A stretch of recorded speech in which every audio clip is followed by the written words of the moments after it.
Siemanko, siemanko. Jest 7 rano. Jestem w Addis Abeba. Na tym lotnisku to w tym roku już, nie wiem, 10 razy byłem. Mam 3 godziny przerwy dokładnie. No i ruszam do DR Congo. Fajnie. Ciekawa przygoda się tam zapowiada.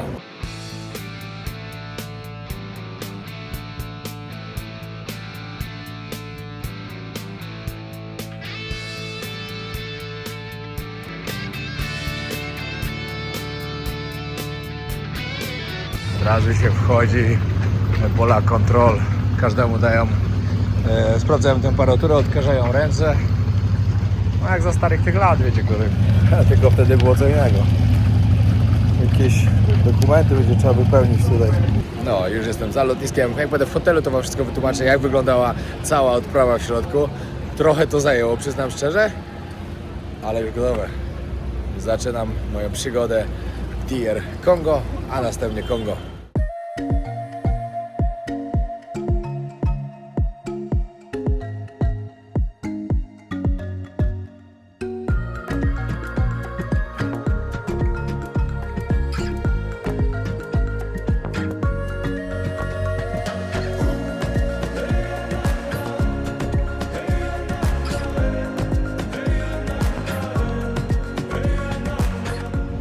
No, prawie 2 godziny już jedziemy. Korki takie, że szok. No i dojechaliśmy do hotelu. Wiecie, ile jechaliśmy? Razem z lotniskiem 5 godzin. Takie korki. Tutaj nasz hotel. Ciekawe. Tak wygląda flaga DR Congo. O, patrzcie, basenik mamy. No, jestem już w pokoju. No tak, DR Congo jest 111,5 miliona ludzi i podobno w samej stolicy, czyli tutaj w Kinshasa, gdzie jesteśmy, to ponad 22 miliony. Ludzie po prostu po drodze, jak jechaliśmy, byli wszędzie. Korki takie, no że, no wyobraźcie sobie, ponad 4 godziny jechaliśmy z lotniska. Znaczy ogólnie razem z wyjściem z lotniska i z lotniskiem. Po samym przyjeździe, no wiadomo, sprawdzili wizę, od razu wzięli mój paszport, wzięli mnie do takiego osobnego pomieszczenia, gdzie musiałem zapłacić za wizę jeszcze i tak dalej. Na lotnisku poszło mega luźno, naprawdę, ale to dlatego, że wiadomo, miałem kogoś, kto przyjechał po mnie. Ale trasa z lotniska to była katastrofa, normalnie tyle to zajęło i w ogóle miasto strasznie źle wyglądało, strasznie. Tutaj przyjechaliśmy teraz już do takiego centrum. Tu gdzie jest takie centrum biznesowe, to wygląda ładnie, drogi czyste. Normalnie jakbyśmy do innego miasta przyjechali. Totalnie. Ale pierwsze wrażenie... Mówię, miazga. W ogóle to o 4 rano wyjeżdżamy. Musimy wyjechać przed korkami, bo podobno, że jak wyjedziemy przed korkami, będziemy jechać 2 godziny, jedziemy na jakiś wodospad. Jeżeli nie wyjedziemy, to będziemy jechać 5. I dlatego musimy wyjechać o 4. Z takich ciekawostek to musicie wiedzieć o tym, że DR Congo, czyli Demokratyczna Republika Konga, jest drugim największym krajem Afryki. Numerem 1 jest Algeria, numerem 2 jest właśnie DR Congo. I co ciekawe, stolica, czyli Kinshasa, leży naprzeciwko stolicy Konga. To jest jedyne takie miejsce na świecie, gdzie 2 stolice leżą praktycznie obok siebie i oddziela je tylko rzeka. Tą rzeką będziemy przepływać właśnie w piątek, czyli za 4 dni będziemy przepływać do Konga, właśnie do Brazzaville. I no to jest ciekawe. 2 takie ogromne stolice zaraz obok siebie. Właśnie patrzę, co to się wyprawia. Dzisiaj taki luźniejszy dzień. Idę zaraz sobie na siłownię. Akurat mamy fajną siłownię w hotelu. Może się później przejdę, nie wiem.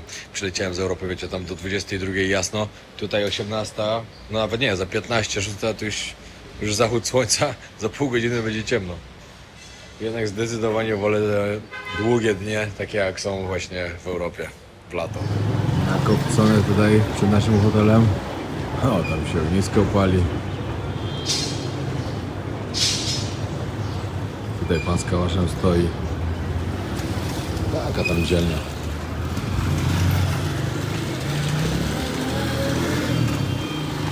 4 rano, samochód przyjechał i zaraz ruszamy. Przyjechaliśmy do jakiegoś lokalnego miasta po drodze. Jezu, co tu się dzieje? Maska. Serio.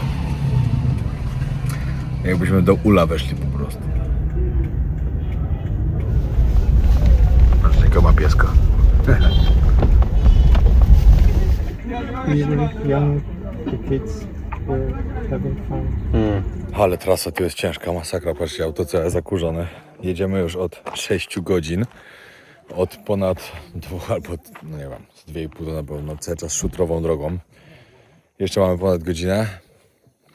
No, lekko nie jest. Wcale się nie dziwię, że dzisiaj nie chcieli wracać. Tylko, że zostajemy tam na noc i dopiero jutro wrócimy. No bo jest taka trasa, że jakbyśmy mieli to zrobić na raz, ciężko by było.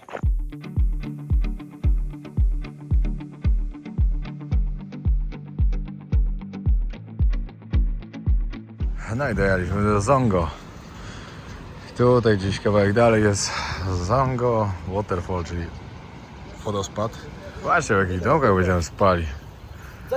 Fajnie. No i pokażę wam, jak wygląda w środku domek. Dwa łóżka. Nie wiem, dlaczego wydaje z 2 łóżkami, jak większość jest z pojedynczymi, ale trudno. O, dziura. I łazienka. Całkiem spoko. No nic, chwila odpoczynku i zbieramy się, idziemy na wodospad. No, wszystko gotowe i zaraz idziemy sobie pozwiedzać, tylko najpierw muszę iść znaleźć kawę. Mam taką ochotę się napić kawy. Od 3:00 nie śpimy. Nie od 3:00, sorry, 3:45. O 4:00 wyjeżdżaliśmy. Cały czas w drodze, wiecie, po drodze ciężko było spać. Starałem się też trochę, te pierwsze 3 godziny, ale to ciężko nazywać snem w ogóle. Ale nic, zaraz jakaś kawka, wiadomo jaka tu będzie, pewnie zalewajka. Ale lepsze to niż nic. Kurde, nie mogę się doczekać najbardziej jutro tych plemion. Czyli idziemy do takiego jednego plemienia tutaj, co smarłem się popiłem cali. Bardzo ciekawe, poczytałem troszkę o nich, ale to wam opowiem jutro, jak już tam będziemy. W ogóle dla nich to teraz jest zima. Wszyscy pobierani w kurtki, niektórzy czapki zimowe. A Pietrek jak zwykle wyluzówka. Nawet bluzy ze sobą nie zabrałem, ale mi wcale zimno nie jest.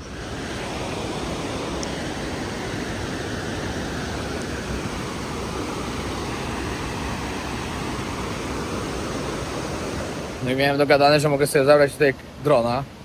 Wszystko fajnie, ale piszę później do gościa do Libii, czy mogę wziąć? Niestety, zabiorą na lotnisku. I musiałem zrezygnować z mojego pomysłu. A szkoda, bo fajnie by było tutaj w tym wodospadzie polatać. Wypiję kawę i pójdę tam na dół wam pokazać. Bo trzeba tam zejść, bo my jesteśmy na górze tego wodospadu. Ruszamy całą ekipą na wodospad. Nawet lokasi się zaraz przyczepili, nie wiem co chcą. Pewnie nam coś sprzedać, no bo co innego, po co by z nami szli. No ale to nic. Chcą się przejść, to niech się przejdą. Ja akurat nic nie potrzebuję. Chyba, że magnesy mają. O, 2 magnesy kupię. To jest jedyna rzecz, którą potrzebuję. Dawno nigdzie nie byłem z żadną grupą na wyjeździe, a tutaj też nie było innej możliwości. No musiałem po prostu tak, bo to wtedy mi pomogli załatwić wizę, bo ogólnie załatwić wizę do DR Congo jest bardzo ciężko. No i po prostu mi powiedzieli, że albo jadę z nimi na wyjazd, albo wizy nie dostanę, nie pomogą mi załatwić. Także zdecydowałem się na ten wyjazd. No ale ogólnie i wiza droga, i wycieczka droga. No i w grupie. No w grupie ostatni raz byłem chyba w Korei Północnej. No chyba tak. Od tego czasu nigdzie nie byłem. Ale spoko. Spoko ludzie, bo podróżnicy typowi, którzy widzieli już naprawdę kawał świata. Każdy co chwilę jakieś fajne historie opowiada. Piękne lasy tu mają. Demokratyczna Republika Konga ma drugi największy las deszczowy w ogóle na świecie. No i przed państwem Zongo Waterfall. Ale moi drodzy, ładne? No tak, bardzo ładne. Ale umówmy się, ja niedawno w Wenezueli pod takim, czy tam środkiem szedłem. Także wiecie. Fajnie, no ale co do wodospadów, to mało który już na mnie zrobi takie wrażenie, jak powinien. No ale jest piękne, no nie ma co mówić. Robi wrażenie.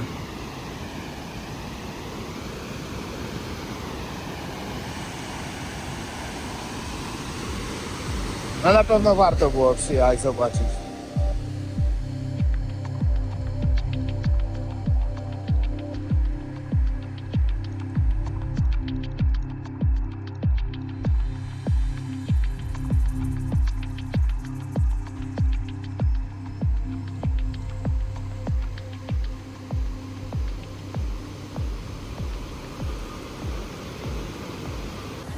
Chodziłem tam na kamień.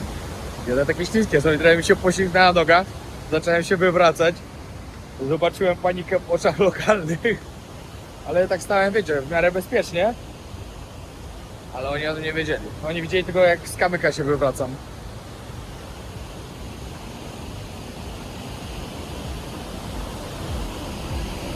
O, tu już daje.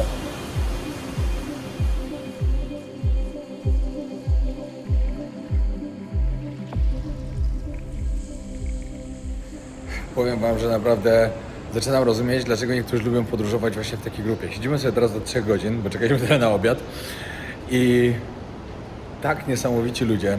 W ogóle jak rozmawiacie z kimś, kto też jest takim fascynatem podróży, kto kocha to robić, to od razu temat się tak klei. Cały czas, wiecie, rozmawiamy o podróżach, kto gdzie był, co widział, co fajnego robił.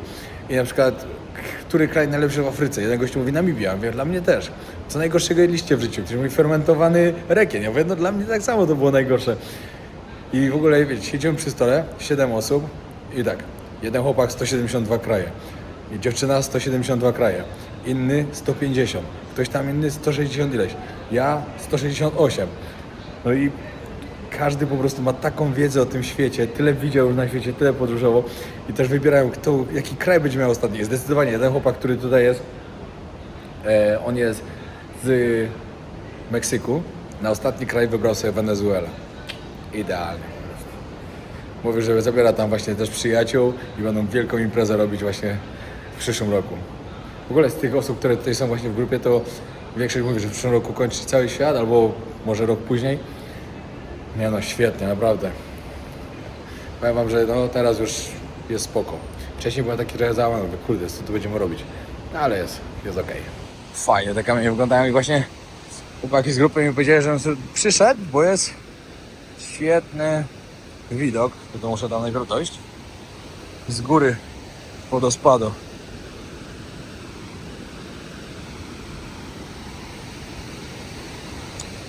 Zaraz zobaczymy. O! O, trzeba uważać.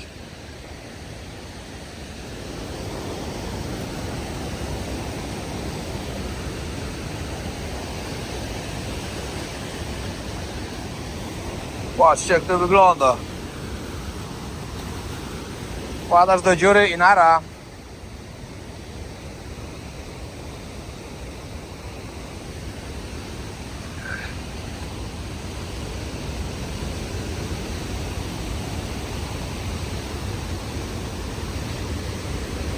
Nieźle.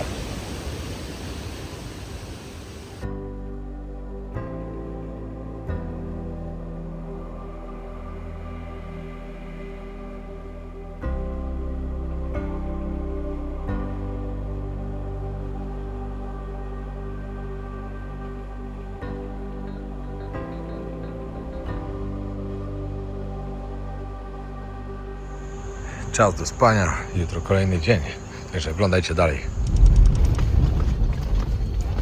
No i ruszamy. Parę godzin jazdy, żeby dojechać do plemienia.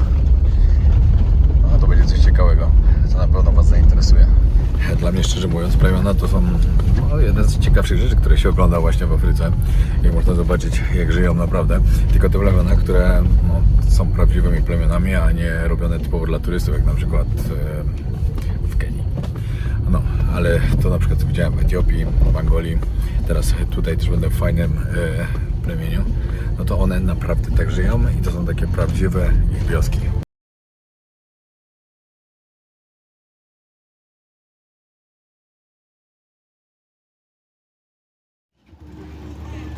Zatrzymaliśmy się na wiosce, jakieś po drodze, bo mamy kapcza. Znaczy nie my, tylko drugie auto ma kapcza. O, jesteśmy naprawdę pośrodku niczego, ale tutaj tak jak widzicie, to tutaj większość tych miejsc po prostu wygląda. No, bida tu jest straszna, naprawdę straszna. Lokalny sklep spożywczy. Ciekawe jak się gdzieś zatrzymujemy. Tutaj chyba tak mało turystów widzą, że no wiadomo, jesteśmy największą atrakcją, która się tu pojawiła pewnie w tym miesiącu. No, ale tak to jest. Tak to niestety jest. Jeszcze trochę i wyjeżdżamy na drogę asfaltową i stamtąd podobno mamy jeszcze ponad godzinkę. Bigo? Jeszcze stamtąd mamy ponad godzinkę, żeby dojechać do plemienia.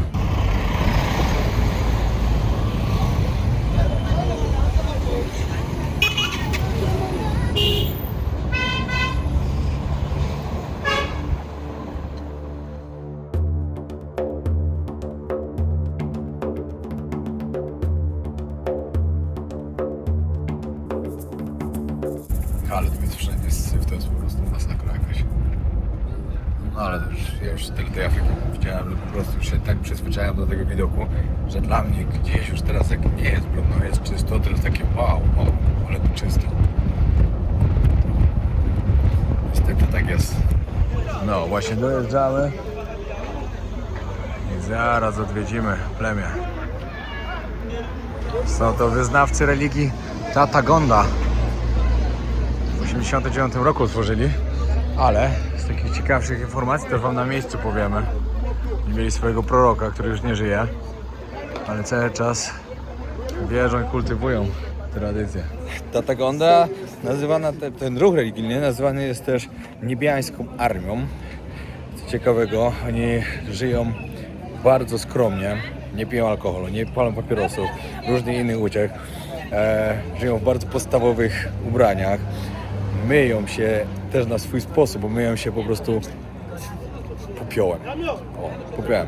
Tak jak na przykład byłem w Afryce, w innym plemieniem. Kurczę, jak on się nazywało? Co tam kobiety się odmiały, w Himba, o właśnie. Kobiety się odmiały i tak się myły, to tutaj za to smarują się popiołem. Ale to wszystko zaraz zobaczycie. O, dzieciaczki się bawią oponą. Ale mam brudną szybę, ale się nie ma co dziwić, tu tak się cały czas kurzy, byli, wszystko w ogóle co możliwe. A widziałem, że nie ma płynu do spryskiwaczy.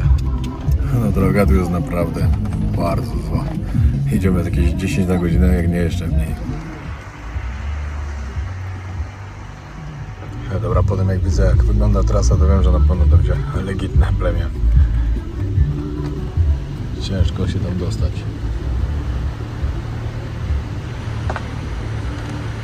No i dojechaliśmy do wioski i zaraz zobaczymy. Tu mamy, ale powiem wam, że taka była trasa ciężka. Tak ciężko się tu było dostać. Droga, masakra. Parę razy zawisnęliśmy. Aj. No nie było lekko. Myślę, że jak ktoś ma w planach, że sobie przyjechać tutaj samemu, to nie ma szans nawet. Jak nie przyjedziecie przez właśnie zorganizowany wyjazd właśnie taki przez jakichś lokalsów, nie ma opcji. Żebyście wiedzieli o tym. No, zaraz oczywiście przewodnik coś więcej wytłumaczy na temat Tatagonda, tego wyznania religijnego, ruchu religijnego, o może tak, bo to jest połączenie chrześcijaństwa z wierzeniami afrykańskimi. To działa po prostu na tych swoich wyjątkowych zasadach. Przeczytałem trochę o tym.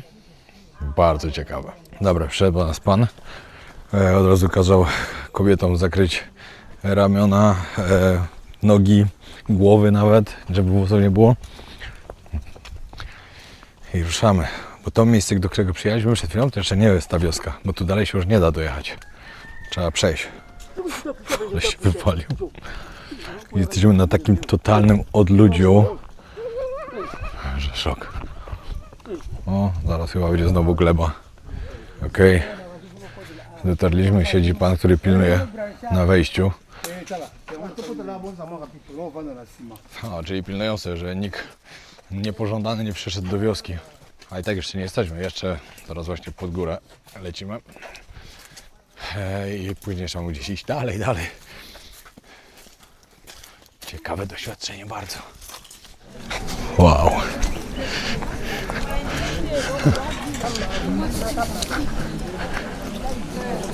Hello, bonjour.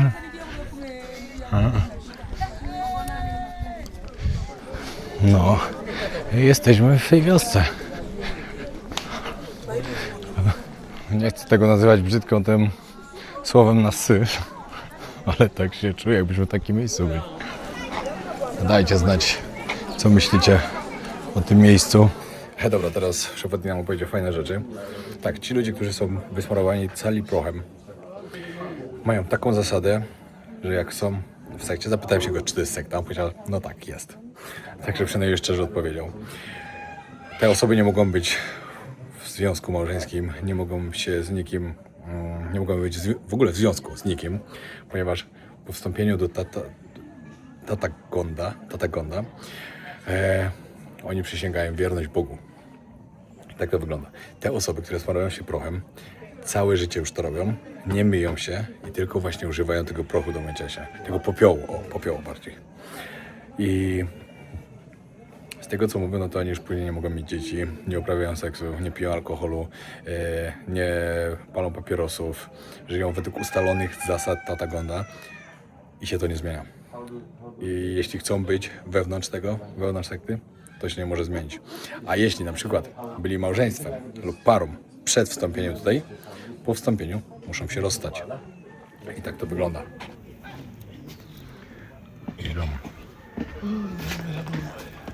Idzie armia Tatagonda.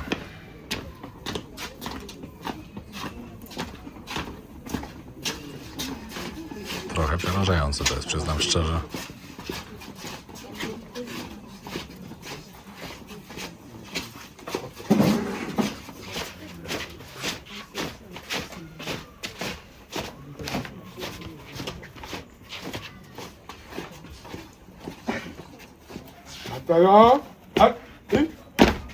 Atraner de ter kron.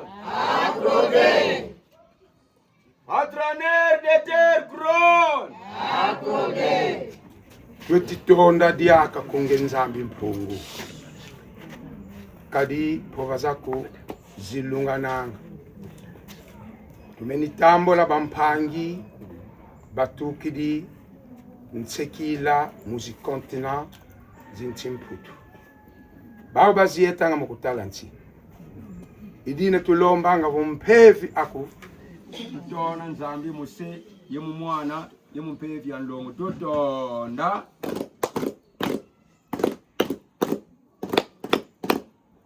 totonda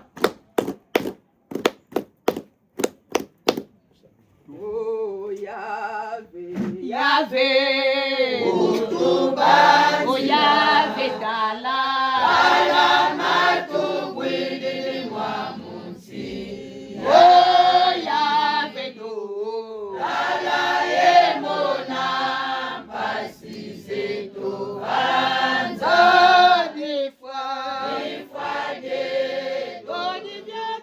differently. The ladies are going to the right side with the ladies. The men should follow the men. Yanga tukokota bo place tuzokeleza place bosala. Ba papa na ba mama bakokota na ba babush te be bakene mais faut pour le ba sapate tika libanda que au moins chaussette mais sapate ne kokota na 4 place 1 te pose la place sacrée. Okay, the place we're going is a sacred place. So we don't go inside there with the shoes. Socket, yes.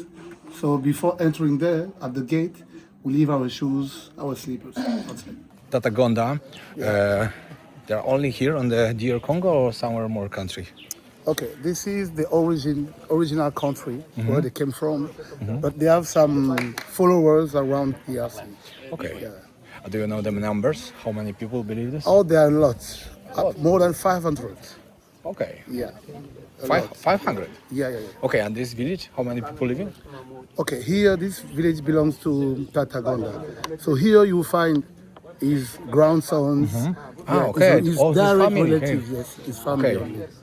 When he died? He died in 1999. 1999. Yes. Okay. He founded this monastery, this sect, in 1989. 1989. We're now moving to the sacred place where the guys used to make his prayer, meditation. So we're getting here. But they pray who? To the Jesus or? No, they're praying for the Almighty God, the one we all know. Okay. But Tatagonda is like Jesus to them. Okay. He's like a prophet. Someone Because this that- is the mix, Christian and some yes, African they, believing. They know Jesus, they respect him, but Tatagonda is someone just like Jesus. He was sent by the Lord, by God, to come and give us a particular message. Okay. That's why you will see a difference between them and Christianity. Though they know Christianity, they believe in it. And who is the most, how to say this? But who is the leader? If the another leader die, who is now? There's his son or grandson? Or... There is a leader not in terms of spirituality, but in terms of grade.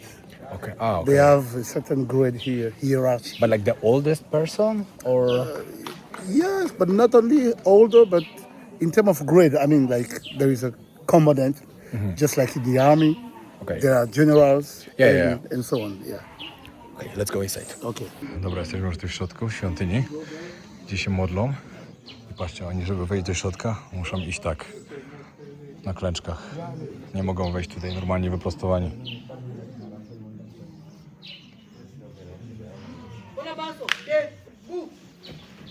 O, tutaj jest człowiek, który nie... Czekajcie, zaraz powiem. To jest chyba taki główny jakby przywódca tego.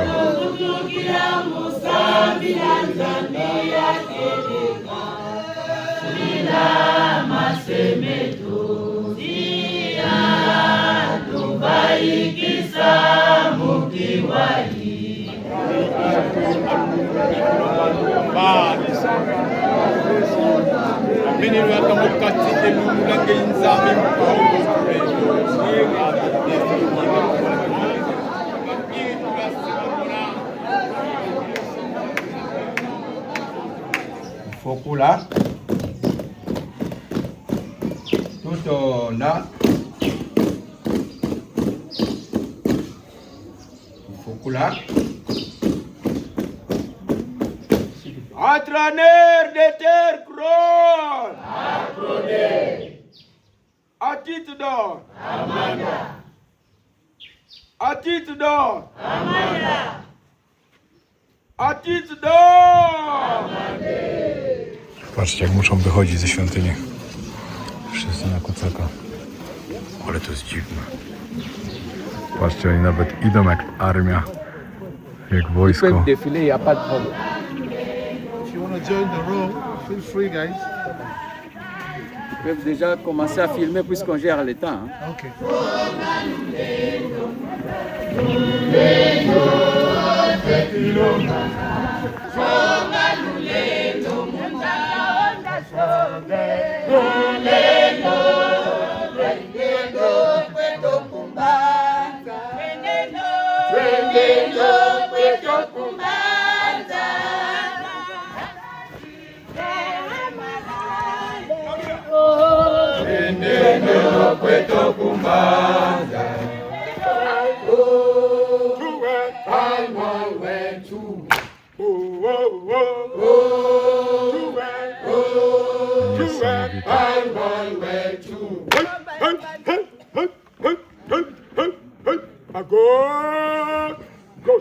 A jeszcze niedawno wam opowiadałem o sekcie Gujanie, gdzie w jeden dzień 900 osób popełniło razem masowe samobójstwo. Ale pomyślcie, jakim trzeba być inteligentnym człowiekiem i mieć wpływ na innych, żeby po prostu ich, nie wiem, tak przerobić, żeby wstąpili do waszej sekty i was słuchali.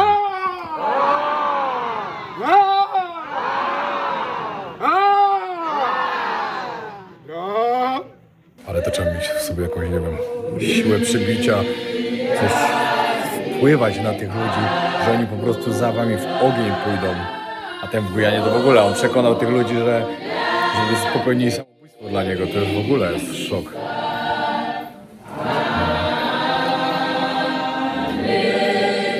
nie wiem co o tym myśleć, ale nie jest to normalne.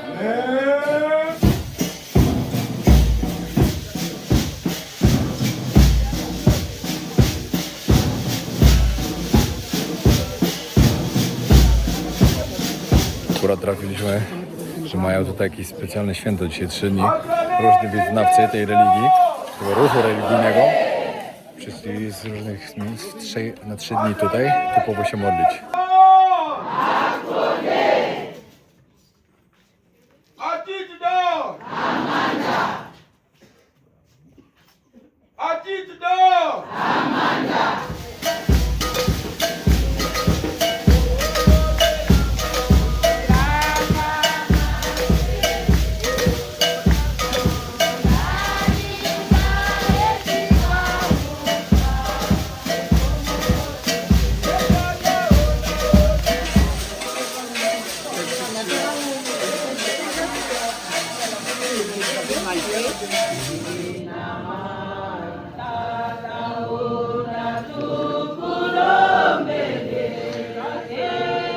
Tam w środku jest nagrobek Tata Gondy, ale ja tam akurat nie mogłem wejść. Okay, maybe can you explain how they look the normal day, the people of Tata Gonda? Okay, you notice that we have two kind of people here. We have some with the white face, like the lady beside me. This one, as well. These ones, every day they are like this. Even if they have to go to plantation, they need to go to their job, they need to be like this because they are kind of priests, you know, the nuns. Yes, and you have other people like those there, okay, without this tissue. They are coming from other villages, other cities. They are just believers, okay? They follow, they believe, but they are not part of this tribe. Okay. But they gave their life to serve God through Tata Gonda. Okay. Yeah, that's it. Okay, what kind of job they doing?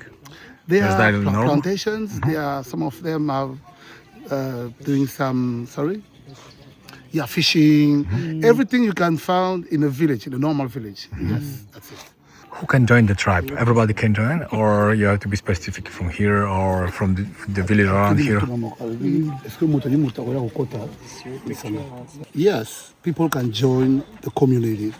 They can come to pray, but to be member of the sect, like the lady here, you have to be called by relatives, like those living in these villages. These are relatives to Tata Gonda. It's more spiritual. Okay. Yeah. She is on the beginning, bo to w 1989 roku powstała. She's in since 18 years old. Okay, She was 18. okay. And what about the kids? It's not common since it's a spiritual matter. What they think about the tourists coming here and they want to see the life and see what they happen here?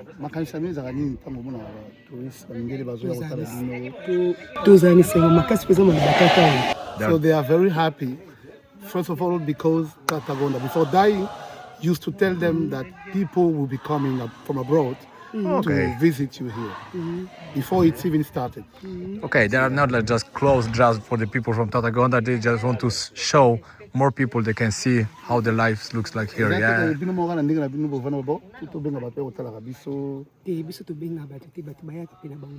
Yeah, so it's they don't. It was a kind of prophecy that gave Tata Gonda before dying. And those times nobody was coming. Nobody used to come. There was nothing, just them. Zapytałem jeszcze, jak to się stało, że przywódca umarł.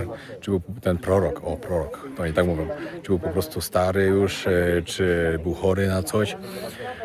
No to ta pani powiedziała, że no, miał 75 lat. Zdecydował, że jego czas na świecie się skończył. Chce odejść z tego świata i parę dni później umarł. No, dajcie znać w komentarzach, co o tym myślicie.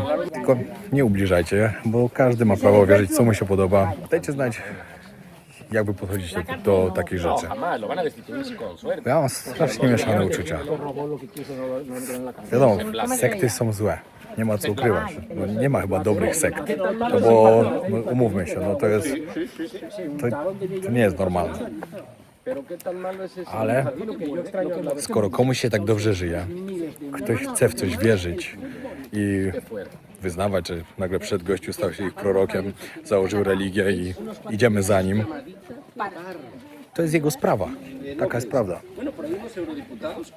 No, ale dajcie znać w komentarzach. Ale materiał przygotowałem. Ja jestem tak chwycony. Powiem wam, że właśnie DR Congo teraz będzie mi się kojarzyło z sektą. Z tym, że zobaczyłem tutaj, jak wygląda prawdziwa sekta. Wow. Hello. Yes?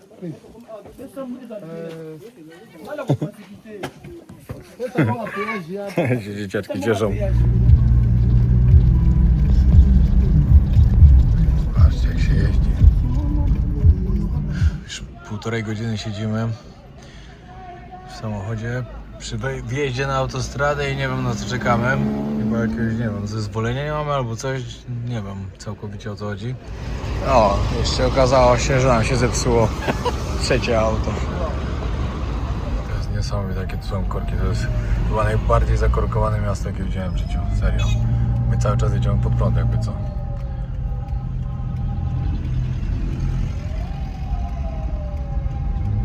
Jakbyśmy mieli stać w tym korku, to byśmy do jutra nie dojechali do hotelu nawet. Że elegancko z przodu auto wymusza i lecimy za nim. O, nareszcie wróciliśmy. Jeju, 7 godzin. 7 godzin, żeby dojechać do plemion, 2 godziny u plemienia, u sekty. Plemię to jest tak fajnie powiedziane, to była sekta i to zwykła. To taka sekta, jak normalnie sobie, jak gdzieś się słucha o tym, widzicie film albo coś, to była taka sekta właśnie. Dziwne przeżycie to było. No i 7 godzin powrót w takich korkach, że po prostu to już była przesada. No ale podobno oni tak mówią, że tak wygląda właśnie Kinshasa, że to jest miasto korków. No ale nic, powiem wam tak. Temek, miałem okazję zamienić jakieś słowo z ludźmi w tej sekcie.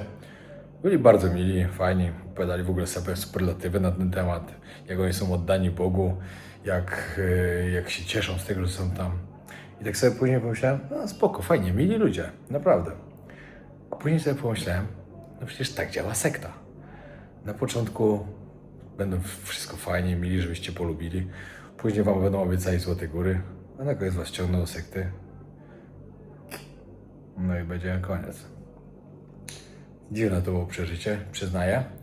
Ale cieszę się, że miałem okazję to zobaczyć i wam pokazać. A jeśli doceniacie moją pracę, pamiętajcie o tym, żeby zostawić lajka i komentarz. Dajcie znać, co o tym uważacie.